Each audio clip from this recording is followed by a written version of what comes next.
सोच के देखिए, एक वक्त था जब 50 मिलियन साल पहले भारत वैसा बिल्कुल नहीं था जैसा हम आज जानते हैं। कोई शहर नहीं, कोई खेत नहीं, कोई सभ्यता नहीं। लेकिन इसी जमीन पर किसी ने अपना पहला कदम रखा था। ये कहानी है उस जमीन की जो बस इंसानों के आने का इंतजार कर रही थी। तो आखिर वो कौन थे?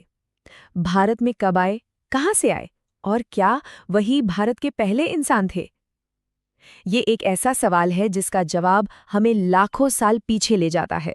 इस पूरे सफर को हम 6 हिस्सों में समझेंगे। सबसे पहले भारत का जन्म कैसे हुआ, फिर मिलेंगे इसके पहले बाशिंदों से, देखेंगे एक भयानक ज्वालामुखी का कहर, उसके बाद हमारे अपने पूर्वजों के आने की कहानी, फिर समझेंगे कि कैसे गुफाओं से समाज बना, और आखिर में देखेंगे भारत के पहले शहर कैसे बसे। तो कहानी शुरू होती है उस वक्त से जब वो जमीन जिस पर हम आज खड़े हैं एशिया का हिस्सा थी ही नहीं। हमारा भारत एक अकेला सा द्वीप था जो एक विशाल समंदर के बीचों बीच तैर रहा था। लाखों सालों तक ये जमीन एक बड़े जहाज की तरह उत्तर की ओर बढ़ती रही, और फिर हुआ वो महाटकराव। ये टक्कर इतनी जबरदस्त थी कि दो विशाल जमीनी प्लेटों के भिड़ने से धरती का सीना जैसे फट गया और चट्टानें आसमान छूने लगीं। इसी से जन्म हुआ कुदरत की सबसे ऊंची दीवार, हिमालय का। और इस दीवार ने सब कुछ बदल दिया। हिमालय ने मानसूनी हवाओं को रोका और भारत की सूखी प्यासी जमीन पर पहली बार झमाझम बारिश हुई।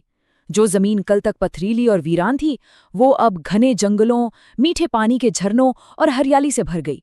एक तरह से इंसानों के स्वागत के लिए स्टेज तैयार हो चुका था। लेकिन इस तैयार स्टेज पर जो पहले मेहमान आए, वो हम यानी होमो सेपियंस नहीं थे। वो हमसे लाखों साल पहले आए थे।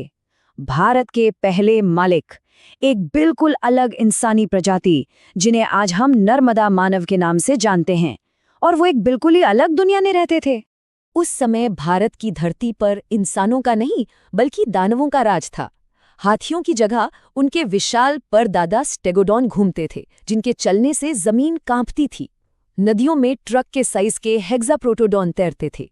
सीधी सी बात है, ये दुनिया सबसे मजबूत जबड़े वालों की थी। पर इन्हीं विशाल जानवरों के बीच एक नई हलचल शुरू हुई।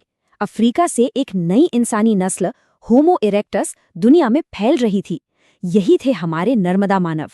खाने की तलाश में पीढ़ी दर पीढ़ी चलते हुए इन्हीं हिम्मत वाले यात्रियों के एक समूह ने भारत की धरती पर अपना पहला कदम रखा, और इसका पक्का सबूत चेन्नई के पास अतिरमपक्कम में मिलता है।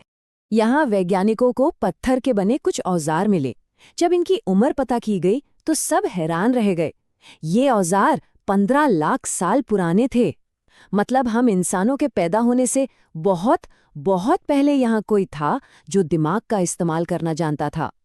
लाखों सालों तक भारत के जंगलों में होमो इरेक्टस का राज चला।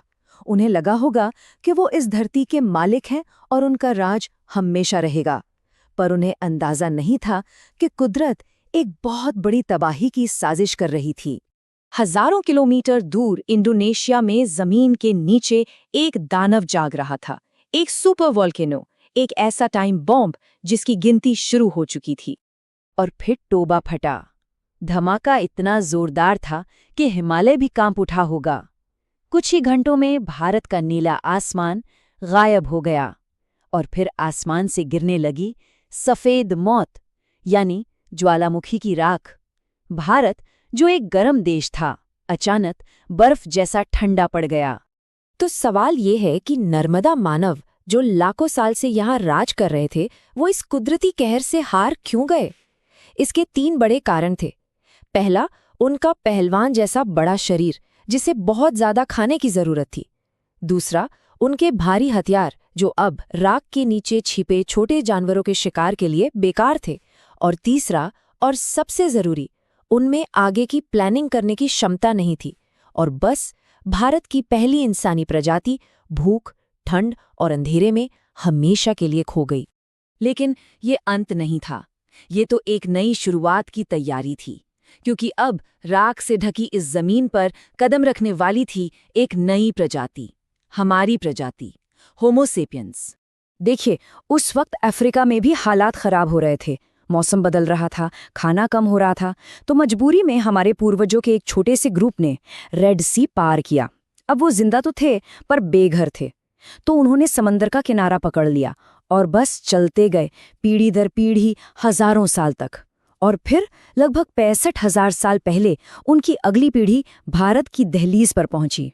उन्हें लगा होगा कि जन्नत मिल गई है, पर वो नहीं जानते थे कि भारत के घने अनजान जंगल उनका सबसे बड़ा इम्तिहान लेने वाले थे। यहाँ हर कदम पर खतरा था। सोचिए, इतना लंबा सफर तय करके खुले आसमान के नीचे सोना तो मौत को बुलाने जैसा था। और तब उन्हें मिला कुदरत का एक अनमोल तोहफा, भीमबेटका की गुफाएं। ये सिर्फ पत्थर नहीं थे, ये इंसानियत का पहला सेफ हाउस था। बारिश, ठंड, खतरनाक जानवरों, सबसे बचने की जगह। पर एक प्रॉब्लम थी, यहाँ के जानवर बहुत तेज थे, तो एक टेक्नोलॉजी रेवोल्यूशन की जरूरत थी। इंसानों ने बड़े भारी पत्थरों की जगह छोटे तेज धार वाले पत्थर बनाए। इन्हें कहते हैं माइक्रोलिथ। समझ लीजिए, ये उस जमाने की मिसाइल टेक्नोलॉजी थी। अब दूर से ही तीर और भाले से शिकार करना मुमकिन था। और फिर एक और कमाल की चीज हुई। उस दौर में पैसा या बैंक तो थे नहीं, पर एक इकोनॉमी शुरू हुई, शेयरिंग इकोनॉमी। इसका बस एक रूल था, आज का शिकार सबका शिकार। अगर मैंने शिकार किया तो सबके साथ बांटूंगा। क्यों? क्योंकि कल जब मैं खाली हाथ लौटूंगा तो कोई और मेरे साथ बांटेगा। बस इसी एक आइडिया ने जानवरों के झुंड को इंसानी समाज बना दिया। अब जब पेट भरने लगा तो दिमाग ने सोचना शुरू किया। भीमबेटका की पेंटिंग्स को ही देख लीजिए, वो सिर्फ आर्ट नहीं था, शायद एक जादू था। हो सकता है वो सोचते थे कि अगर दीवार पर जानवर बना दिया तो अगले दिन शिकार आसान हो जाएगा। और यही नहीं, जब कोई मर जाता तो उसे ऐसे ही नहीं छोड़ देते थे, उसके साथ औजार, खाना, गहने दफनाते थे, शायद इस यकीन के साथ कि ये सफर का अंत नहीं है। पर अब ये घुमक्कर जिंदगी भी खत्म होने वाली थी। इंसान के इतिहास का सबसे बड़ा टर्निंग पॉइंट आने वाला था। शिकारी अब किसान बनने वाला था और गुफाओं की जगह अब शहर बसने वाले थे। सोचे, आज से 5,000 साल पहले जब दुनिया भर में लोग कबीलों में जी रहे थे, तब भारत में बन रही थी सिंधु घाटी सभ्यता। एक ऐसी सभ्यता जो अपने वक्त से बहुत आगे थी।